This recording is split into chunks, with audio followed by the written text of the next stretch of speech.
ഗ്രേഡിയൻ അക്കാഡമിയുടെ പുതിയൊരു ക്ലാസ്സിലേക്ക് സ്വാഗതം. നമ്മളിന്ന് സ്റ്റാർട്ട് ചെയ്യുന്നത് ഫിസിക്സിലെ 8ാമത്തെ ചാപ്റ്ററാണ്. ചാപ്റ്ററിൻ്റെ പേര് സൗണ്ട്. അപ്പോൾ എന്താണ് സൗണ്ട് എന്ന് പറഞ്ഞാൽ നമുക്കറിയാം, അല്ലെങ്കിൽ ഇപ്പോൾ നിങ്ങൾ കേട്ടുകൊണ്ടിരിക്കുന്നത് എൻ്റെ സൗണ്ടാണ്, എൻ്റെ ശബ്ദമാണ് അല്ലേ. അപ്പോൾ ഈ സൗണ്ട് എന്ന് പറഞ്ഞാൽ എന്താണെന്നാണ് നമ്മൾ ആദ്യം പഠിക്കാനായിട്ട് പോകുന്നത്.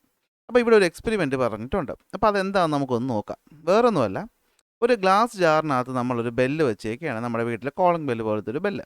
ആ ബെല്ലിൻ്റെ കണക്ഷൻ നമ്മൾ പുറത്തേക്ക് കൊടുത്തേക്കുകയാണ്. ഇനി ശ്രദ്ധിക്കേണ്ട കാര്യം എന്താണെന്ന് പറഞ്ഞു കഴിഞ്ഞാൽ, ഈ പറയുന്ന ജാറിൽ നിന്നുള്ള എയർ പുറത്തേക്ക് കൊണ്ടുപോകാനായിട്ട് ഇവിടെ ഒരു വാക്യൂം പമ്പ് വെച്ചിട്ടുണ്ട്. അപ്പോൾ വാക്യൂം പമ്പിൻ്റെ ജോലി എന്താണെന്ന് വെച്ച് കഴിഞ്ഞാൽ, ഈ ഗ്ലാസ് ജാറിനകത്തുള്ള എയർ ഉണ്ടല്ലോ, ആ എയറിനെ മൊത്തം സക്ക് ചെയ്ത് എന്ത് ചെയ്യുക, പുറത്തേക്ക് കൊണ്ടുപോയി കളയുക എന്നുള്ളതാണ് ആരുടെ ജോലി? വാക്യൂം പമ്പിൻ്റെ ജോലി. എന്ന് വെച്ചാൽ ഇതിൻ്റെ അർത്ഥം, ഈ പറയുന്ന ബെല്ല് വൈബ്രേറ്റ് ചെയ്യുമ്പോൾ ഇതിന് ചുറ്റും എന്തായിരിക്കും? ഇതിന് ചുറ്റും വാക്യൂം ആയിരിക്കും, അതായത് ശൂന്യതയായിരിക്കും. മീൻസ് ഇവിടെ ഒന്നും തന്നെ ഇല്ല. അപ്പോൾ ഇവിടെ ഒന്നും തന്നെ ഇല്ല. എന്നിട്ട് ഈ പറയുന്ന ബെല്ല് ഓൺ ചെയ്യുന്ന സമയത്ത് നമുക്ക് ഒരു കാരണവശാലും ഇവിടെ നിന്നുള്ള എന്ത് കേൾക്കാൻ പറ്റത്തില്ല? സൗണ്ട് കേൾക്കാനായിട്ട് സാധിക്കത്തില്ല. സോ എന്തുകൊണ്ടാണിതെന്നാണ് നമ്മൾ നോക്കുന്നത്, അല്ലെങ്കിൽ ഇപ്പോൾ ഇന്നത്തെ ക്ലാസ് നമ്മൾ പഠിക്കും, ക്ലാസ് കഴിയുമ്പോഴേക്കും. അപ്പോൾ നമ്മൾ പറഞ്ഞുകൊണ്ടിരുന്ന സൗണ്ടിനെ പറ്റിയാണല്ലേ. എന്താ സൗണ്ട് എന്ന് വെച്ചാൽ, നമുക്ക് കേൾവി എന്ന് പറയുന്ന ഒരു സെൻസേഷൻ അല്ലേ, ഹിയറിംഗ് എന്ന് പറയുന്ന ഒരു സെൻസേഷൻ നമുക്ക് തരുന്ന ഒരു എനർജി ഫോമാണ് എന്തെന്ന് പറയുന്നത്? സൗണ്ട് എന്ന് പറയുന്നത്. അതായത് ഞാൻ സംസാരിക്കുമ്പോൾ ഞാൻ കുറച്ച് എനർജി സ്പെൻഡ് ചെയ്യുകയാണ്. ആ സ്പെൻഡ് ചെയ്യുന്ന എനർജിയുടെ ഫലമായിട്ടാണ് ഈ സൗണ്ട് ഉണ്ടാകുന്നത്. ആ സൗണ്ടാണ് നിങ്ങൾ കേൾക്കുന്നത്. നിങ്ങളുടെ ചെവിയിലേക്ക് ഈ പറയുന്ന സൗണ്ട് വേവ്സ് ഞാൻ സംസാരിക്കുമ്പോൾ എൻ്റെ അടുത്ത് നിന്ന് വന്ന് ഈ പറയുന്ന മൈക്കിലൂടെ എത്തി, അത് ഡിജിറ്റൽ ഫോമിലോട്ട് മാറി നിങ്ങളുടെ ഫോണിലെ സ്പീക്കറിലൂടെ പുറത്തു വരുന്നു. അത് ആ പറയുന്ന എയറിലൂടെ സഞ്ചരിച്ച് നിങ്ങളുടെ ചെവിയിലേക്ക് എത്തുമ്പോൾ നിങ്ങൾക്ക് എൻ്റെ സൗണ്ട് കേൾക്കാൻ പറ്റും. അപ്പോൾ സൗണ്ട് എന്ന് പറഞ്ഞാൽ എന്താണ്? It is a form of energy. അതൊരു എനർജിയുടെ ഫോമാണ്. പ്രത്യേകത, നമുക്ക് ഹിയറിംഗ് എന്ന് പറയുന്നൊരു സെൻസേഷൻ തരുന്നു. ഞാനൊന്ന് പറഞ്ഞോട്ടെ, ഇപ്പോൾ ലൈറ്റ് എന്ന് പറഞ്ഞാൽ എന്താണ്? അതും എന്താണ്? ലൈറ്റും ഒരു ഫോം ഓഫ് എനർജിയാണ്. ലൈറ്റ് നമുക്ക് എന്താ തരുന്നത്? നമുക്ക് വിഷൻ എന്ന് പറയുന്ന സെൻസേഷൻ തരുന്നത് ആരാണ്? ലൈറ്റാണ്. അത്തരത്തിൽ ഹിയറിംഗ് എന്ന് പറയുന്ന സെൻസേഷൻ നമുക്ക് തരുന്ന ഒരു ഫോം ഓഫ് എനർജിയാണ് എന്തെന്ന് പറയുന്നത്? സൗണ്ട് എന്ന് പറയുന്നത്. അപ്പോൾ എങ്ങനെയാണ് ഈ സൗണ്ട് പ്രൊഡ്യൂസ് ചെയ്യുന്നത്? സൗണ്ട് പ്രൊഡ്യൂസ് ചെയ്യുന്നത് വൈബ്രേഷനിലൂടെയാണ്. ഓക്കെ, അപ്പോൾ എന്താണ് വൈബ്രേഷൻ എന്ന് പറഞ്ഞു കഴിഞ്ഞാൽ, ഒരു പാർട്ടിക്കിൾ അങ്ങോട്ടും ഇങ്ങോട്ടും അല്ലെങ്കിൽ ഇങ്ങോട്ടും ഇങ്ങോട്ടും ഒക്കെ എന്ത് ചെയ്യുന്നു? ഇങ്ങനെ ടു ആൻഡ് ഫ്രോ ആയിട്ട് മൂവ് ചെയ്യുന്നു. എങ്ങനെ മൂവ് ചെയ്യുന്നു? ടു ആൻഡ് ഫ്രോ എന്നാണ് നമ്മൾ പറയുന്നത്. അങ്ങോട്ടും ഇങ്ങോട്ടും അങ്ങോട്ടും ഇങ്ങോട്ടും പോകുന്നു. അതിനാണ് നമ്മൾ വൈബ്രേഷൻ എന്ന് പറയുന്നത്. നമ്മുടെ മൊബൈൽ ഫോണൊക്കെ വൈബ്രേറ്റ് ചെയ്യുന്ന പോലെ ഓരോ ഒബ്ജക്റ്റും വൈബ്രേറ്റ് ചെയ്യുമ്പോഴാണ് എന്ത് പ്രൊഡ്യൂസ് ചെയ്യുന്നത്? ശബ്ദം അല്ലെങ്കിൽ സൗണ്ട് പ്രൊഡ്യൂസ് ചെയ്യുന്നത്. ഒരു എക്സാമ്പിൾ, നമ്മുടെ സ്കൂൾ ബെല്ല് അല്ലേ, നമ്മൾക്ക് സ്കൂൾ കഴിയുമ്പോഴത്തേക്കും കേൾക്കുന്ന ആ ബെല്ല് ഭയങ്കര സന്തോഷം തരുന്നൊരു ബെല്ല്. ഈ ബെല്ല് കേൾക്കുന്നത് എങ്ങനെയാണ്? ഈ പറയുന്ന ചുറ്റിക കൊണ്ട് ഈ പറയുന്ന മെറ്റൽ, നമ്മുടെ ദോശ ഉണ്ടാക്കുന്ന ദോശക്കല്ല് പോലെയുള്ള സാധനത്തിലോട്ട് അടിക്കുമ്പോൾ ഈ മെറ്റൽ പാർട്ട് എന്ത് ചെയ്യുന്നു? ആ മെറ്റൽ പാർട്ട് വൈബ്രേറ്റ് ചെയ്യുന്നു. ആ വൈബ്രേറ്റ് ചെയ്യുന്നതിലൂടെയാണ് എന്ത് ചെയ്യുന്നത്? എയർ വൈബ്രേറ്റ് ചെയ്ത് അത് സൗണ്ടായിട്ട് മാറുന്നത്. ഈ പറയുന്ന ബോക്സിൽ നമ്മൾ റബ്ബർ ബാൻഡ് ഇട്ടിട്ട് നമ്മൾ റബ്ബർ ബാൻഡിനെ ഇങ്ങനെ പ്ലക്ക് ചെയ്യുന്നു. ഇതിനെ പ്ലക്ക് ചെയ്യുക എന്നാണ് പറയുന്നത്. പ്ലക്ക് ചെയ്യുമ്പോൾ എന്ത് പറ്റും? ഇത് അങ്ങോട്ടും ഇങ്ങോട്ടും അങ്ങോട്ടും ഇങ്ങോട്ടും വൈബ്രേറ്റ് ചെയ്യും. അത് വൈബ്രേറ്റ് ചെയ്യുമ്പോൾ അതിന് ചുറ്റുമുള്ള എയർ വൈബ്രേറ്റ് ചെയ്യും. ആ എയർ വൈബ്രേറ്റ് ചെയ്ത് ആ വൈബ്രേറ്റ് ചെയ്ത പാർട്ടിക്കിൾ നമ്മുടെ ചെവിയുടെ അടുത്ത് എത്തുമ്പോൾ നമ്മളത് സൗണ്ടായിട്ട് കേൾക്കും. So sound is produced by the vibration of particles. കണ്ടോ, ഓലപ്പീപ്പി ചുമ്മാ ഇരിക്കുമ്പോൾ സൗണ്ട് കേൾക്കില്ല. നമ്മളതിലൂടെ എയറിനെ ഊതുമ്പോഴാണ് എന്ത് ചെയ്യുന്നത്? ആ സൗണ്ട് കേൾക്കുന്നത്. പേപ്പർ വിസിലും നമ്മൾ എയർ ഊതുമ്പോഴാണ് എന്ത് ചെയ്യുന്നത്? സൗണ്ട് കേൾക്കുന്നത്. അപ്പോൾ ഊതുമ്പോൾ അവിടെ വൈബ്രേറ്റ് ചെയ്യുന്നു അല്ലേ. ചിരട്ട വീണയിൽ ഈ പറയുന്ന സ്ട്രിങ്ങിനെ നമ്മളിങ്ങനെ തട്ടുമ്പോൾ, അല്ലെങ്കിൽ ഈ പറയുന്ന ബോ പോലത്തെ സാധനം വെച്ച് നമ്മൾ അങ്ങോട്ടും ഇങ്ങോട്ടും മൂവ് ചെയ്യിപ്പിക്കുമ്പോൾ ആ സ്ട്രിങ് എന്ത് ചെയ്യാണ്? വൈബ്രേറ്റ് ചെയ്യുകയാണ്. ആ വൈബ്രേഷൻ ചെയ്യുമ്പോൾ അതിന് ചുറ്റുമുള്ള എയർ വൈബ്രേറ്റ് ചെയ്ത് ആ വൈബ്രേഷനിലൂടെയാണ് നമ്മൾ എന്ത് കേൾക്കുന്നത്? സൗണ്ട് കേൾക്കുന്നത്. സോ നമുക്ക് മനസ്സിലാക്കാൻ പറ്റും സൗണ്ട് പ്രൊഡ്യൂസ് ചെയ്യുന്നത് എങ്ങനെയാണ്. Sound is produced by the vibration of objects. ഒബ്ജക്റ്റുകളുടെ വൈബ്രേഷനിലൂടെയാണ് ശബ്ദം ഉണ്ടാകുന്നത്. ഇവിടുത്തെ എക്സാമ്പിൾ നോക്കിക്കഴിഞ്ഞാൽ ഈ കാണുന്ന സാധനത്തിൻ്റെ പേര് ട്യൂണിംഗ് ഫോർക്ക് എന്നാണ്. ഓക്കെ, ഇങ്ങനെ പറയുന്ന വൈ പോലെ ഇരിക്കുന്ന ഈ ഒരു സാധനത്തിൻ്റെ പേരാണ് എന്ത്? Tuning fork. ഇതിലേക്ക് നമ്മൾ തട്ടിക്കഴിഞ്ഞാൽ ഈ പറയുന്ന ട്യൂണിംഗ് ഫോർക്ക് ഒരു പ്രത്യേക ഫ്രീക്വൻസിയിൽ എന്ത് ചെയ്യും? വൈബ്രേറ്റ് ചെയ്യും. പ്രത്യേക ഫ്രീക്വൻസിയിൽ എന്ത് ചെയ്യും? ഇത് വൈബ്രേറ്റ് ചെയ്യും. അപ്പോൾ ആ ഫ്രീക്വൻസി നമുക്ക് പെട്ടെന്ന് ചെവി കൊണ്ട് കേൾക്കാൻ പറ്റത്തില്ല. നമുക്ക് കുറച്ചുകൂടി മനസ്സിലാക്കാൻ എളുപ്പം നമ്മൾ എന്ത് ചെയ്യുക? ഒരു ബേക്കറിൽ വെള്ളം എടുത്തിട്ട് അതിലേക്ക് ഈ പറയുന്ന ട്യൂണിംഗ് ഫോർക്കിനെ മുക്കുക. അപ്പോൾ നമുക്ക് കാണാൻ പറ്റും ഈ ട്യൂണിംഗ് ഫോർക്ക് നമ്മൾ മുക്കിയ സ്ഥലത്ത് നിന്ന് എന്ത് ചെയ്യുന്നു, ഇതാ ഇങ്ങനെ തിരമാലകൾ പോലെ 4 ചുറ്റിലേക്ക് എന്ത് ചെയ്യും, വേവ്സ് പ്രൊപ്പഗേറ്റ് ചെയ്യും. അങ്ങനെ നമുക്ക് മനസ്സിലാക്കാൻ പറ്റും സൗണ്ട് ഇവിടെ പ്രൊപ്പഗേറ്റ് ചെയ്യുന്നത് വേവ്സിൻ്റെ രൂപത്തിലാണ്. അതായത് വെള്ളം എന്ന് പറയുന്ന മീഡിയത്തിലൂടെ ഈ പറയുന്ന എന്തുമാണ് മൂവ് ചെയ്യുന്നത്, ഈ പറയുന്ന വൈബ്രേഷൻ അങ്ങോട്ടും ഇങ്ങോട്ടും ഇങ്ങനെ വ്യാപിച്ചു പോകുന്നതായിട്ട് നമുക്ക് കാണാൻ പറ്റും അല്ലേ. ഒരു വെള്ളത്തിൽ നമ്മളൊരു കല്ലെടുത്തിടുമ്പോൾ അതിന് ചുറ്റും ഉണ്ടാവുന്ന ഈ പറയുന്ന അലകൾ അല്ലെ, അലകളെന്നല്ലേ മലയാളത്തിൽ പറയുന്നത്, അതെ, അതുപോലെയാണ് സൗണ്ട് എന്ത് ചെയ്യുന്നത്, സത്യത്തിൽ പ്രൊപ്പഗേറ്റ് ചെയ്യുന്നത്. സോ സൗണ്ട് പ്രൊപ്പഗേറ്റ് ചെയ്യുന്നത് എന്തിൻ്റെ ഫോമിലാണ്, വൈബ്രേഷൻ്റെ ഫോമിലാണ്. നമ്മൾ കാണുന്ന മ്യൂസിക്കൽ ഇൻസ്ട്രുമെൻറ്റ്സ്, ഇപ്പോൾ ഈ കാണുന്ന വീണയിൽ എന്താണ്, വീണയിൽ സ്ട്രിങ്സ് ഉണ്ട് അല്ലേ, സ്ട്രിങ്സിൽ നമ്മൾ തട്ടുമ്പോഴാണ് സൗണ്ട് കേൾക്കുന്നത്. ഈ കാണുന്ന വയലിലെയും സ്ട്രിങ്സിൽ നമ്മളിങ്ങനെ അങ്ങോട്ടും ഇങ്ങോട്ടും നീക്കുമ്പോഴാണ് എന്ത് ചെയ്യുന്നത്, സൗണ്ട് കേൾക്കുന്നത്. ഇലത്താളം, ഞങ്ങളുടെ നാട്ടിൽ ചിങ്കി എന്നൊക്കെ പറയും, ഈ സാധനം അങ്ങോട്ടും ഇങ്ങോട്ടും തട്ടുമ്പോൾ ടിങ് ടിങ് ടിങ് സൗണ്ട് കേൾക്കും. തബലയിലാണെങ്കിൽ എന്ത് പറ്റുന്നത്, ഇവിടെ ഇങ്ങനെ ഒരു ലെതർ അല്ലേ, ഒരു എന്താ പറയുന്നത്, ഒരു ആനിമലിൻ്റെ തോല് കൊണ്ടുള്ള ഒരു ഡയഫ്രം പോലത്തെ ഭാഗമുണ്ട് അല്ലേ, അതിൽ തട്ടുമ്പോഴാണ് എന്ത് ചെയ്യുന്നത്, അത് നമ്മളിങ്ങനെ സ്ട്രെച്ച് ചെയ്ത് ഈ കയറുകൾ ഉപയോഗിച്ച് സ്ട്രെച്ച് ചെയ്ത് കെട്ടി വെച്ചേക്കാണ്. അപ്പോൾ അതിൽ തട്ടുമ്പോഴാണ് എന്ത് ചെയ്യുന്നത്, അത് വൈബ്രേറ്റ് ചെയ്ത് നമ്മൾ സൗണ്ടായിട്ട് കേൾക്കുന്നത്. കണ്ടോ, ഈ പറയുന്ന ഹാർമോണിയത്തിലും നമ്മൾ ഈ പറയുന്ന സാധനം അങ്ങോട്ടും ഇങ്ങോട്ടും നീക്കുമ്പോൾ എന്ത് പറ്റും, എയർ ഇങ്ങനെ കയറിപ്പോവും.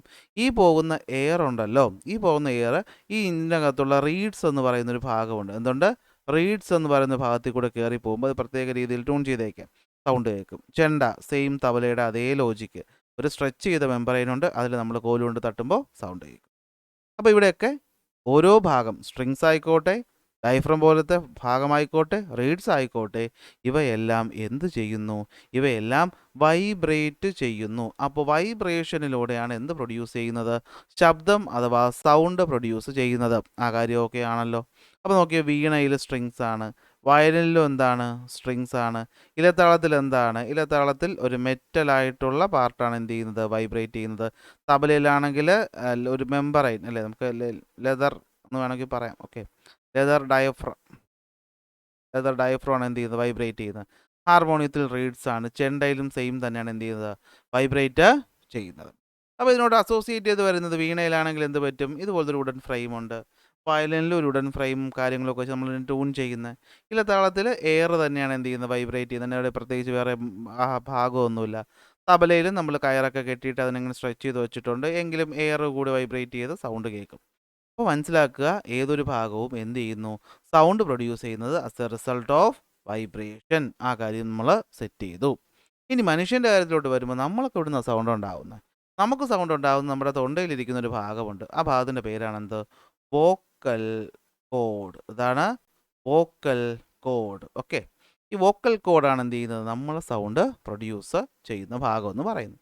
അതായത് ഇങ്ങനെ ഒരു ചെറിയ ഭാഗം ഉണ്ടാകും, ഇതിൻ്റെ ഇടയിൽ കൂടെ എന്ത് ചെയ്യും, ഈ ഭാഗം ഇങ്ങനെ ഇരിക്കും, ഈ ഭാഗം ഇങ്ങനെ ഇരിക്കും.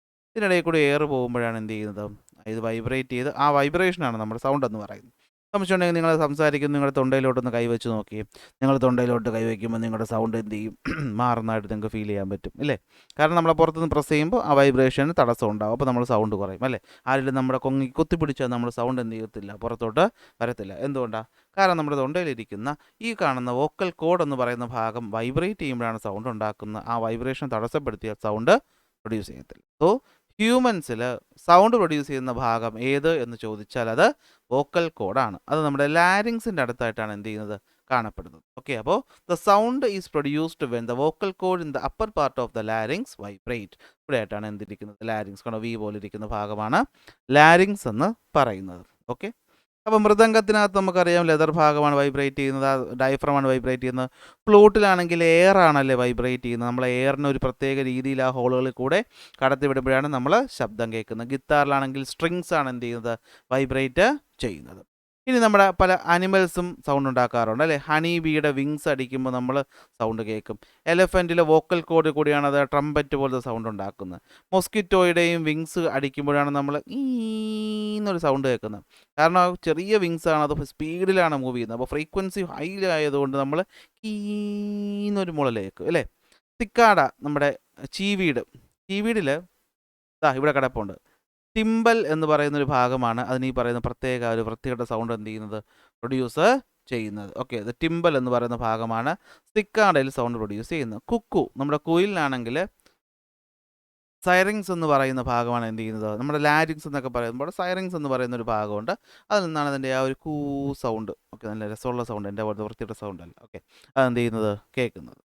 അപ്പോൾ ഇങ്ങനെയാണ് നമ്മൾ സൗണ്ട് പ്രൊഡ്യൂസ് ചെയ്യുന്നത്. അപ്പോൾ സൗണ്ട് എന്താണെന്ന് നമ്മൾ പഠിച്ചു. Sound is a form of energy that gives us a sensation of hearing. How sound is produced എന്ന് ചോദിച്ചാൽ sound is produced by the vibration of particles. അപ്പോൾ എങ്ങനെയാണ് സൗണ്ടിന് പ്രൊപ്പഗേറ്റ് ചെയ്യുന്നത്? നമുക്ക് പ്രൊപ്പഗേറ്റ് ചെയ്യുന്ന കേസ് നമ്മളിന്ന് ചാപ്റ്റർ തുടങ്ങിയപ്പോൾ പറഞ്ഞത് അല്ലേ. ആ ഗ്ലാസ് ജാറിനകത്തുള്ള എയർ എന്ന് പറയുന്ന സാധനത്തിന് ഞാൻ റിമൂവ് ചെയ്തിട്ട് ഇവിടെ ഒരു ബെല്ല് വെച്ച് ഞാൻ ഓണാക്കിയപ്പോൾ എനിക്ക് പുറത്ത് എന്ത് കേൾക്കുന്നില്ല, പുറത്ത് സൗണ്ട് കേൾക്കുന്നില്ല. സോ അതിൽ നിന്ന് നമുക്ക് മനസ്സിലായി സൗണ്ടിന് പുറത്ത് വരണമെങ്കിൽ എന്ത് വേണം, സൗണ്ടിന് പുറത്ത് വരണമെങ്കിൽ അവിടെ ഒരു മീഡിയം ആവശ്യമാണ്. എന്താവശ്യമാണ്? ഒരു മീഡിയം ആവശ്യമാണ്. ഓക്കെ, ഇവിടെ നോക്കിക്കഴിഞ്ഞാൽ നമ്മൾ ഈ പറയുന്ന ഒരു ബെല്ലകത്ത് വെച്ചിട്ട് നമ്മൾ ഈ പറയുന്ന കുഴലിലൂടെ ഇതിനകത്തുള്ള എയർ മൊത്തം നമ്മൾ വലിച്ചെടുക്കുകയാണ്. സക്ക് ചെയ്തെടുത്താൽ ഇവിടെ എന്ത് കേൾക്കത്തില്ല, സൗണ്ട് കേൾക്കത്തില്ല. നിങ്ങൾ തന്നെ ആലോചിച്ചാൽ മതി. ഇവിടെ സൗണ്ട് ഉണ്ടാവുന്ന എന്ത് കാരണമാണ്? സൗണ്ട് പ്രൊഡ്യൂസ് ചെയ്യുന്നത് നമ്മളിപ്പോൾ പറഞ്ഞു എന്ത് കാരണമാണ്? വൈബ്രേഷൻ കാരണമാണ് അല്ലേ. എന്ത് കാരണമാണ്? വൈബ്രേഷൻ കാരണമാണ്. അപ്പോൾ വൈബ്രേറ്റ് ചെയ്യണമെങ്കിൽ അവിടെ എന്ത് വേണം? അവിടെ പാർട്ടിക്കിൾ വേണ്ടേ? ഈ പാർട്ടിക്കിൾ ഇല്ലാതെ എങ്ങനെ വൈബ്രേറ്റ് ചെയ്യും? ശൂന്യതയിൽ നിന്ന് വൈബ്രേറ്റ് ചെയ്യാൻ പറ്റുമോ? ആരാ വൈബ്രേറ്റ് ചെയ്യുന്നത്? വൈബ്രേറ്റ് ചെയ്യാനായിട്ട് ഒരു പാർട്ടിക്കിൾ മിനിമം വേണ്ടേ? സോ സൗണ്ടിന് പ്രൊപ്പഗേറ്റ് ചെയ്യണമെങ്കിൽ അവിടെ എന്ത് വേണം? There should be a medium. അവിടെ എന്ത് വേണം? ഒരു മീഡിയം ഉണ്ടെങ്കിൽ മാത്രമേ സൗണ്ട് പ്രൊഡ്യൂസ് ചെയ്യാനായിട്ട് പറ്റുള്ളൂ, അല്ലെങ്കിൽ സൗണ്ടിന് പ്രൊപ്പഗേറ്റ് ചെയ്യാനായിട്ട് പറ്റുള്ളൂ. ഓക്കെ, അപ്പോൾ സൗണ്ടിന് പ്രൊപ്പഗേറ്റ് ചെയ്യണമെങ്കിൽ എന്ത് വേണം? ഒരു മീഡിയം വേണം. അങ്ങനെയുള്ള ഒരു കോമൺ മീഡിയം ഏതാണെന്ന് ചോദിച്ചാൽ അത് എയർ ആണ്. ഇപ്പോൾ നിങ്ങൾ എൻ്റെ സൗണ്ട് കേൾക്കുന്നുണ്ടെങ്കിൽ അത് എയർ എന്ന മീഡിയത്തിലൂടെയാണ്. എന്നാൽ എയർ അല്ലാത്ത മറ്റ് മീഡിയങ്ങളിലൂടെയും സൗണ്ടിന് പ്രൊപ്പഗേറ്റ് ചെയ്യാൻ പറ്റും. ഉദാഹരണമാണ് ഇത് ഇവിടെ കാണുന്നത്. കണ്ടോ, നമുക്ക് പലപ്പോഴും എക്സ്പീരിയൻസ് ചെയ്തിട്ടുള്ള കാര്യമാണ് അല്ലേ. നമ്മൾ ടീച്ചർ ഇല്ലാത്ത പീരീഡ് ബെഞ്ചിൽ തലവെച്ച് കിടന്നുറങ്ങുമ്പോൾ ഏതെങ്കിലും വൃത്തികെട്ടവന്മാർ എന്ത് ചെയ്യും? ആ ബെഞ്ചിൽ കിടന്ന് കൊട്ടും അല്ലേ. അപ്പോൾ കൊട്ടുമ്പോൾ ചിലപ്പോൾ നല്ല രസമുള്ള സൗണ്ടാണെങ്കിൽ നമുക്ക് മ്യൂസിക് എന്ന് പറയുന്നത് നമുക്കത് ആസ്വദിക്കാൻ പറ്റും. അല്ല ചുമ്മാ അങ്ങോട്ട് തട്ടുകയാണെങ്കിൽ നമുക്ക് എന്ത് ചെയ്യും? ദേഷ്യം വരും അല്ലേ. പക്ഷെ അവിടെ സൗണ്ട് നമ്മൾ പ്രൊപ്പഗേറ്റ് ചെയ്ത് എയറിലൂടെ മാത്രമാണോ? അല്ല, ഈ തടിയിലൂടെ എന്ത് ചെയ്യുന്നുണ്ട്? സൗണ്ട് വരുന്നത് നമുക്ക് ഫീൽ ചെയ്യാനായിട്ട് പറ്റും. അപ്പോൾ തടി എന്ന് പറഞ്ഞു കഴിഞ്ഞാൽ അത് സോളിഡായ ഒരു വസ്തു അല്ലേ. അപ്പോൾ സോളിഡായിട്ടുള്ള വസ്തുക്കൾക്ക് എന്ത് ചെയ്യാൻ പറ്റും? സൗണ്ട് പ്രൊഡ്യൂസ് ചെയ്യാനായിട്ട് പറ്റും. ഓക്കെ, അപ്പോൾ സോളിഡായ വസ്തുക്കൾക്കും അതുപോലെ തന്നെ നമ്മളിപ്പോൾ പറഞ്ഞ എയറിനും സൗണ്ട് പ്രൊഡ്യൂസ് ചെയ്യാൻ പറ്റും. അപ്പോൾ നിങ്ങൾക്ക് തോന്നുന്നത് എന്താ, ലിക്വിഡിന് സൗണ്ട് പ്രൊപ്പഗേറ്റ് ചെയ്യാൻ പറ്റത്തില്ലേ? അവിടെയും പറ്റും. നോക്കിയോ, നമ്മൾ ഈ പറയുന്ന വെള്ളത്തിനകത്ത്, ഈ വെള്ളത്തിനകത്ത് നമ്മൾ സൗണ്ട് തട്ടിക്കഴിഞ്ഞാൽ നമുക്ക് കേൾക്കാൻ പറ്റത്തില്ല. കാരണം നമുക്കത് കേൾക്കാനുള്ളൊരു കഴിവില്ലാത്തതുകൊണ്ടാണ്. പക്ഷേ സൗണ്ട് എന്ത് ചെയ്യും? ഉറപ്പായിട്ട് ട്രാവല് ചെയ്യും. അപ്പോൾ സൗണ്ടിന് സോളിഡിലൂടെ ട്രാവൽ ചെയ്യാൻ പറ്റും. സൗണ്ടിന് എന്ത് ചെയ്യാൻ പറ്റും? സൗണ്ടിന് ലിക്വിഡിലൂടെയും ട്രാവൽ ചെയ്യാനായിട്ട് പറ്റും. ഓക്കെ, അപ്പോൾ നമ്മൾ ഈ സോണാർ എന്ന് കേട്ടിട്ടുണ്ടോ? സോണാർ ഈ കപ്പലിലൊക്കെ വയ്ക്കുന്നൊരു സാധനമാണ്. ഈ വെള്ളത്തിൻ്റെ ആഴം അറിയാനും അതുപോലെ എന്തെങ്കിലും തടസ്സങ്ങളൊക്കെ ഉണ്ടോയെന്ന് കണ്ടുപിടിക്കാൻ വേണ്ടി റഡാർ പോലെ വെള്ളത്തിനകത്ത് ഉപയോഗിക്കുന്ന സോണാർ എന്ന് പറയുന്ന സാധനമൊക്കെ വർക്ക് ചെയ്യുന്നത് വെള്ളത്തിനകത്തുള്ള ഈ പറയുന്ന സൗണ്ടിൻ്റെ പ്രൊപ്പഗേഷൻ കാരണമാണ്. മാത്രമല്ല വെള്ളത്തിനകത്തുള്ള പല പല മീനുകൾ, തിമിംഗലങ്ങൾ പോലെയുള്ള ജന്തുക്കളൊക്കെ എന്ത് ചെയ്യും? സൗണ്ട് പ്രൊഡ്യൂസ് ചെയ്യുന്നത് വെള്ളത്തിനകത്താണ്. സോ വെള്ളത്തിലും സൗണ്ട് പ്രൊഡ്യൂസ് ചെയ്യാനായിട്ട് പറ്റും. ഓക്കെ, അപ്പോൾ സൗണ്ടിന് സോളിഡിലൂടെയും അതുപോലെ തന്നെ എന്താണ്, ലിക്വിഡിലൂടെയും അതുപോലെ തന്നെ എന്താണ്, ഗ്യാസിലൂടെയും ട്രാവൽ ചെയ്യാനായിട്ട് പറ്റും. പക്ഷേ സൗണ്ടിന് ആരുടെ കൂടെ ട്രാവൽ ചെയ്യാൻ പറ്റത്തില്ല? വാക്യൂമിലൂടെ ട്രാവൽ ചെയ്യാൻ പറ്റത്തില്ല. കാരണം വാക്യൂം എന്ന് പറഞ്ഞാൽ അവിടെ എന്താണ്? അവിടെ ഒരു മീഡിയം ഇല്ല എന്നാണ് അർത്ഥം. സോ മീഡിയം വേണം എന്നേ ഉള്ളൂ. അത് ഏത് മീഡിയം ആയാലും കുഴപ്പമില്ല, സോളിഡ് ആയാലും കുഴപ്പമില്ല, ലിക്വിഡ് ആയാലും കുഴപ്പമില്ല, ഗ്യാസ് ആയാലും കുഴപ്പമില്ല. കണ്ടോ, കടലിനടിയിലുള്ള aquatic animals like dolphins and whales communicate ചെയ്യുന്നത് സൗണ്ടിലൂടെയാണ്. സോ വെള്ളത്തിനകത്ത് സൗണ്ട് പ്രൊപ്പഗേഷൻ പോസിബിൾ ആണ്. സ്നേക്സ് അല്ലേ, പാമ്പിന് കണ്ണുണ്ടെങ്കിലും പാമ്പുകൾ എനിമീസിനെയും പ്രേയെയും സെൻസ് ചെയ്യുന്നത് എന്തിലൂടെയാണ്? ഫ്ലോറിലൂടെയുള്ള സൗണ്ടിലൂടെയാണ്, അല്ലാതെ കണ്ണ് വെച്ച് കണ്ടിട്ടല്ല. ഇവിടെ മറ്റൊരു എക്സാമ്പിൾ പറയുന്നുണ്ട്. കണ്ടോ, ഈ പറയുന്ന ആസ്ട്രോനോട്ടുകൾ തമ്മിൽ സംസാരിക്കുന്നത് റേഡിയോ സിസ്റ്റം ഉപയോഗിച്ചിട്ടാണ്. ഓക്കെ, അപ്പോൾ ഇവർ പുറത്തിറങ്ങുമ്പോഴത്തേക്കും ഇവരുടെ ഈ പറയുന്ന മാസ്കിനകത്തായിട്ട് റേഡിയോ ഉണ്ട്. ആ റേഡിയോ പ്രൊപ്പഗേഷനിലൂടെയാണ് എന്ത് ചെയ്യുന്നത്? ഇവർ സൗണ്ട് കേൾക്കുന്നത്. അല്ലാതെ ഇവിടെ നിന്നിട്ട് അളിയാന്ന് വിളിച്ചു കഴിഞ്ഞാൽ അപ്പുറത്തിരിക്കുന്നവൻ കേൾക്കത്തില്ല. കാരണം ഇവർക്കിടയിൽ എന്തില്ല? എയർ എന്ന പോലെ ഒരു മീഡിയവും ഇല്ല. അതുകൊണ്ടല്ലേ ശൂന്യാകാശം, സ്പേസ് എന്ന് വിളിക്കുന്ന അവിടെ ഒന്നുമില്ലല്ലോ, ശൂന്യതയാണ്. അപ്പോൾ അതിനൊക്കെ റീസൺ എന്താണ്? Sound need A medium four propagation. So നമുക്ക് ആ പോയിന്റിലോട്ട് എത്താം. എന്താണ്? Sound need A medium. Sound need A medium four it's propagation. അപ്പോൾ സൗണ്ടിന് എന്ത് വേണം? ഒരു മീഡിയം ആവശ്യം ആണ്. അങ്ങനെ ഓരോ മീഡിയത്തിലും, അപ്പോൾ മീഡിയം ആവശ്യമാണെന്നേ ഉള്ളൂ, പക്ഷേ മീഡിയത്തിനനുസരിച്ച് സൗണ്ടിൻ്റെ വേഗതയിൽ വ്യത്യാസം വരും. ഓക്കെ, അപ്പോൾ സ്പീഡ് ഓഫ് സൗണ്ട് നോക്കിക്കഴിഞ്ഞാൽ അത് സോളിഡിലും ലിക്വിഡിലും ഗ്യാസിലും വ്യത്യസ്തമാണ്. അതായത് ഇപ്പോൾ സൗണ്ട് ഏറ്റവും സ്പീഡിൽ സഞ്ചരിക്കുന്നത് എവിടെയെന്ന് ചോദിച്ചാൽ അത് അലുമിനിയത്തിലാണ്. 6423 മീറ്റർ പെർ സെക്കൻഡ് സ്പീഡിൽ എന്ത് ചെയ്യും, സൗണ്ടിന് സഞ്ചരിക്കാൻ പറ്റും. സ്റ്റീലിലൂടെ 5944 മീറ്റർ പെർ സെക്കൻഡ് സഞ്ചരിക്കാൻ പറ്റും. എന്ന് വെച്ചാൽ ഒരു സെക്കൻഡിൽ 6423 മീറ്റർ സൗണ്ടിന് എന്ത് ചെയ്യാൻ പറ്റും, സഞ്ചരിക്കാൻ പറ്റും. സീ വാട്ടറിൽ 1525 മീറ്റർ പെർ സെക്കൻഡും പ്യുവർ വാട്ടറിൽ 1485 മീറ്റർ പെർ സെക്കൻഡുമാണ്. ഗ്യാസിലേക്ക് എത്തുമ്പോൾ സ്പീഡ് സത്യത്തിൽ കുറയുകയാണ്. ഹീലിയത്തിൽ 968 മീറ്റർ പെർ സെക്കൻഡും എയറിലൂടെ 347 മീറ്റർ പെർ സെക്കൻഡുമാണ് എന്ത്, സൗണ്ടിൻ്റെ വേഗത എന്ന് പറയുന്നത്. നിങ്ങൾ ഈ ഹീലിയം ബലൂൺ പോലത്തെ സാധനങ്ങൾ, ഹീലിയം വേണ്ട, അത് വേണ്ട, ഓക്കെ വിട്ടേക്ക്. അപ്പോൾ എയറിലാണ് സഞ്ചരിക്കുന്നത്. നോർമലി നമ്മൾ കേൾക്കുന്ന സൗണ്ടൊക്കെ സഞ്ചരിക്കുന്ന എയറിലൂടെയാണ്. അപ്പോൾ എത്രയാണ്, 347 മീറ്റർ പെർ സെക്കൻഡിലാണ് ഇത് സഞ്ചരിക്കുന്നത്. പക്ഷേ ലൈറ്റ് സഞ്ചരിക്കുന്ന വേഗത നിങ്ങൾക്കറിയാവോ? ലൈറ്റ് എയറിലൂടെ സഞ്ചരിക്കുന്ന വേഗത എന്ന് പറയുന്നത് 3 × 10⁸ മീറ്റർ പെർ സെക്കൻഡ് ആണ്. ആലോചിച്ച് നോക്കിയേ, സൗണ്ട് സഞ്ചരിക്കുന്ന വെറും 347 മീറ്റർ പെർ സെക്കൻഡും ലൈറ്റ് സഞ്ചരിക്കുന്നത് 3, 1, 2, 3, 4, 5, 6, 7, 8 മീറ്റർ പെർ സെക്കൻഡുമാണ്. എന്ന് വെച്ചാൽ ഒരു സെക്കൻഡിൽ സൗണ്ട് 347 മീറ്റർ സഞ്ചരിക്കുമ്പോൾ ലൈറ്റ് ഇത്രയും വലിയ തുകയാണ് എന്ത് ചെയ്യുന്നത്, സഞ്ചരിക്കുന്നത്. ഇപ്പോൾ എന്തിനാ പറഞ്ഞതെന്ന് വെച്ചാൽ, നിങ്ങൾ മഴ പെയ്യുന്ന സമയത്തൊക്കെ ഇടിയും മിന്നലും ഒക്കെ എക്സ്പീരിയൻസ് ചെയ്തിട്ടുണ്ടല്ലോ അല്ലേ?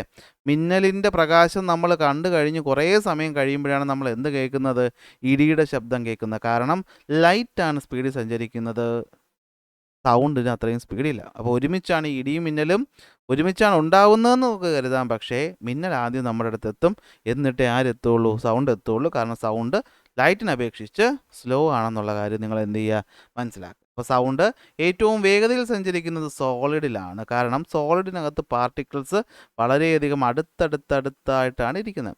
അപ്പോൾ ഈസി ആയിട്ട് എന്ത് ചെയ്യാൻ പറ്റും, ഇവർക്ക് അങ്ങോട്ടും ഇങ്ങോട്ടും വൈബ്രേറ്റ് ചെയ്യാൻ പറ്റും. നിങ്ങളിവിടെ ശ്രദ്ധിച്ചാൽ വേറൊരു കാര്യം കാണാൻ പറ്റും. കണ്ടോ, ഇവിടെ 25 ഡിഗ്രി സെൽഷ്യസ് എന്ന് എഴുതിയിട്ടുണ്ട്. ഇതെന്തിനാന്ന് വെച്ചാൽ ടെമ്പറേച്ചറിനും നമ്മുടെ ടെമ്പറേച്ചറിനും സൗണ്ടിൻ്റെ വേഗതയെ ഇൻഫ്ലുവൻസ് ചെയ്യാൻ പറ്റും. അതായത് ഏത് മീഡിയത്തിനാണോ ഇരിക്കുന്ന മീഡിയത്തിൻ്റെ ടെമ്പറേച്ചർ കൂടുമ്പോൾ അവിടെ സൗണ്ടിൻ്റെ വെലോസിറ്റി, അതുപോലെ അല്ലെങ്കിൽ നമുക്ക് എന്ത് പറയാം, സൗണ്ടിൻ്റെ സ്പീഡ് എന്ത് ചെയ്യും, വർദ്ധിക്കും. അപ്പോൾ അതുകൊണ്ടാണ് നമ്മളിവിടെ 25 ഡിഗ്രി കോമൺ ആയിട്ട് എടുത്തേക്കുന്നത്. 25 ഡിഗ്രിയിൽ അലുമിനിയത്തിലൂടെ സൗണ്ട് 6423 മീറ്റർ പെർ സെക്കൻഡും 25 ഡിഗ്രി ഉള്ള സീ വാട്ടറിലൂടെ സൗണ്ട് 1525 മീറ്ററും 25 ഡിഗ്രിയിലുള്ള ഹീലിയത്തിലൂടെ സൗണ്ട് 968 മീറ്റർ പെർ സെക്കൻഡും സഞ്ചരിക്കും. കാരണം ടെമ്പറേച്ചറിന് സൗണ്ടിൻ്റെ സ്പീഡിനെ ഇൻഫ്ലുവൻസ് ചെയ്യാൻ പറ്റും. ടെമ്പറേച്ചറിന് ഹ്യൂമിഡിറ്റിക്കും ഒക്കെ ഇൻഫ്ലുവൻസ് ചെയ്യാൻ പറ്റും. ടെക്സ്റ്റ് ബുക്കിൽ ഇപ്പോൾ ടെമ്പറേച്ചറിൻ്റെ കാര്യം മാത്രം പറഞ്ഞോളാം, നമുക്ക് ടെമ്പറേച്ചർ മാത്രം പഠിക്കാം. ഓക്കെ, അപ്പോൾ സൗണ്ടിൻ്റെ സ്പീഡിനെ ഇൻഫ്ലുവൻസ് ചെയ്യാൻ ആർക്ക് പറ്റും, ടെമ്പറേച്ചറിനും പറ്റും. As the temperature increases the speed of sound also increases. അതുകൂടെ മനസ്സിലാക്കി വയ്ക്കുക. അപ്പോൾ സൗണ്ട് ഏറ്റവും വേഗത്തിൽ സഞ്ചരിക്കുന്നത് സോളിഡിൽ. അപ്പോൾ ടെമ്പറേച്ചർ കൂടുമ്പോൾ, ടെമ്പറേച്ചർ എന്ന് വെച്ചാൽ നിങ്ങൾക്ക് അറിയാമല്ലോ എന്താണ്, പാർട്ടിക്കിളുകൾ വൈബ്രേറ്റ് ചെയ്യുന്നതാണ് ഹീറ്റ്, അല്ലെങ്കിൽ അതിൻ്റെ അളവിനാണ് ടെമ്പറേച്ചർ എന്ന് പറയുന്നത്. അപ്പോൾ പാർട്ടിക്കിൾസ് അടുത്തടുത്തിരിക്കുന്ന സോളിഡിലാണ്. സോളിഡ് ടെമ്പറേച്ചർ കൂടുമ്പോൾ പാർട്ടിക്കിൾസിന് വേഗത്തിൽ എന്ത് ചെയ്യാൻ പറ്റും, വൈബ്രേറ്റ് ചെയ്യാൻ പറ്റും. ശരി, കൺഫ്യൂഷൻ ഒന്നും വേണ്ട, ജസ്റ്റ് ഇത്ര മാത്രം മനസ്സിലാക്കുക. സൗണ്ട് ഏറ്റവും വേഗത്തിൽ സഞ്ചരിക്കുന്ന സോളിഡിൽ, അത് കഴിഞ്ഞ് ലിക്വിഡിൽ, അത് കഴിഞ്ഞ് ഗ്യാസിൽ. മെറ്റീരിയലാണെങ്കിൽ അലുമിനിയത്തിലാണ്. പക്ഷേ ടെമ്പറേച്ചറിനും ഇൻഫ്ലുവൻസ് വന്ന് ടെമ്പറേച്ചർ കൂടിയാൽ സൗണ്ടിൻ്റെ വേഗത കൂടും. അത് വെച്ച് നമുക്ക് ഒരുപാട് കാര്യങ്ങൾ കണ്ടുപിടിക്കാനും പറ്റും. ഇവിടെ ചോദിച്ചിട്ടുള്ള കാര്യം കണ്ടോ, ഒരു ഫയർ ക്രാക്കർ പൊട്ടിച്ചു കഴിഞ്ഞ് 3 സെക്കൻഡ് കഴിഞ്ഞിട്ടാണ് ഞാൻ സൗണ്ട് കേട്ടത്. അങ്ങനെയാണെങ്കിൽ എത്ര ദൂരെയാണ് എക്സ്പ്ലോഷൻ നടന്നതെന്നാണ് പറയുന്നത്. എന്ന് വെച്ചാൽ ഒരു ഫയർ ക്രാക്കർ ഉണ്ടായിരുന്നു, അത് പൊട്ടി. ഓക്കെ, അത് പൊട്ടിയപ്പോൾ അവിടുന്ന് വന്ന ലൈറ്റ് എൻ്റെ കണ്ണിലെത്തി. അപ്പോൾ ഞാൻ അത് കണ്ടു. പക്ഷേ 3 സെക്കൻഡ് സമയം കഴിഞ്ഞിട്ടാണ് എന്ത് ചെയ്യുന്നത്, സൗണ്ട് എൻ്റെ അടുത്ത് എത്തിയത്. അപ്പോൾ ഈ പറയുന്ന ഞാനും ഈ പടക്കം പൊട്ടിയ സ്ഥലവുമായിട്ട് എത്ര ദൂരമുണ്ടെന്നാണ് ചോദ്യം. അപ്പോൾ അതെങ്ങനെ കണ്ടുപിടിക്കാൻ പറ്റും? നമുക്കറിയാം, സൗണ്ട് എയറിലൂടെ സഞ്ചരിക്കുന്ന വേഗത എന്ന് പറഞ്ഞാൽ 350 മീറ്റർ പെർ സെക്കൻഡാണ്. എന്ന് വെച്ചാൽ ഒരു സെക്കൻഡ് സമയം കൊണ്ട് സൗണ്ടിന് 350 മീറ്റർ സഞ്ചരിക്കാൻ പറ്റും. എൻ്റെ അടുത്ത് സൗണ്ട് എത്തിയത് 3 സെക്കൻഡ് കഴിഞ്ഞിട്ടാണ്. അപ്പോൾ അതിൻ്റെ അർത്ഥം എത്രയാ, ഒരു സെക്കൻഡ് 350 മീറ്റർ സഞ്ചരിക്കും. എൻ്റെ അടുത്ത് സൗണ്ട് എത്തിയത് 3 സെക്കൻഡിന് ശേഷം. സോ ഒരു സെക്കൻഡിൽ 350 മീറ്റർ ആണെങ്കിൽ 3 സെക്കൻഡിൽ 3 × 350 അഥവാ 1080 മീറ്റർ ദൂരത്തിലാണ് എക്സ്പ്ലോഷൻ നടന്നത്. എക്സ്പ്ലോഷൻ നടന്നത് എനിക്കെങ്ങനെ മനസ്സിലായി, അത് ലൈറ്റ് ഞാൻ കണ്ടു. ലൈറ്റ് നിങ്ങൾക്കറിയാം അല്ലേ, ലൈറ്റ് സൗണ്ടിനേക്കാളും വേഗത്തിലെത്തും. സോ അപ്പോൾ അവിടെ നിങ്ങൾ ഈ ടൈം ലാഗിനെ പറ്റി ചിന്തിക്കേണ്ട ആവശ്യമില്ല. ലൈറ്റ് ഒരു സ്പീഡിലാണ് പോകുന്നത്. അതുകൊണ്ട് നമുക്കവിടെ ഒന്നും ചിന്തിക്കാൻ പറ്റത്തില്ല. ഓക്കെ, അപ്പോൾ ഫയർ ക്രാക്കർ ഞാൻ നിൽക്കുന്ന സ്ഥലത്ത് നിന്നും ഏതാണ്ട് 1050 മീറ്റർ ദൂരത്തിലാണ്. അതുകൊണ്ടാണ് സൗണ്ടിന് എൻ്റെ അടുത്ത് എത്താൻ 3 സെക്കൻഡ് സമയം വേണ്ടി വന്ന കാരണം സൗണ്ട് 1 സെക്കൻഡിൽ എത്ര ദൂരം സഞ്ചരിക്കും? 350 ദൂരം സഞ്ചരിക്കും. ഇത് തന്നെയാണ് എന്ത്? തണ്ടർ എന്ന് പറയുന്നതാണ് സൗണ്ട്, ലൈറ്റ്നിങ് എന്ന് പറയുന്നതാണ് മിന്നൽ. അപ്പം തണ്ടർ എന്ന് പറയുന്നത് എപ്പോഴും ലൈറ്റ്നിങ്ങിന് ശേഷമേ നമ്മൾ അറിയുള്ളൂ. കാരണം തണ്ടർ എന്ന് പറയുന്ന സൗണ്ട് ലൈറ്റിനേക്കാളും സ്ലോ ആയതുകൊണ്ട്. ഓക്കെ, അപ്പോൾ ഇതാണ് നമ്മൾ ഇന്ന് പഠിക്കുന്നത്. ഇയർ ആൻഡ് ഹിയറിനെ പറ്റി നമുക്ക് അടുത്ത ക്ലാസ്സിൽ പഠിക്കാം. അപ്പോൾ ഇന്നത്തെ ക്ലാസ്സിൽ പഠിപ്പിച്ച കാര്യങ്ങൾ നിങ്ങൾക്ക് മനസ്സിലായി കാണുമെന്ന് വിശ്വസിക്കുന്നു. അപ്പോൾ ഇഷ്ടപ്പെട്ടെങ്കിൽ ലൈക്ക് ചെയ്യുക, ഷെയർ ചെയ്യുക, സബ്സ്ക്രൈബ് ചെയ്യുക. അടുത്ത ക്ലാസ്സിൽ അടുത്ത ടോപ്പിക്കുമായിട്ട് കാണാം.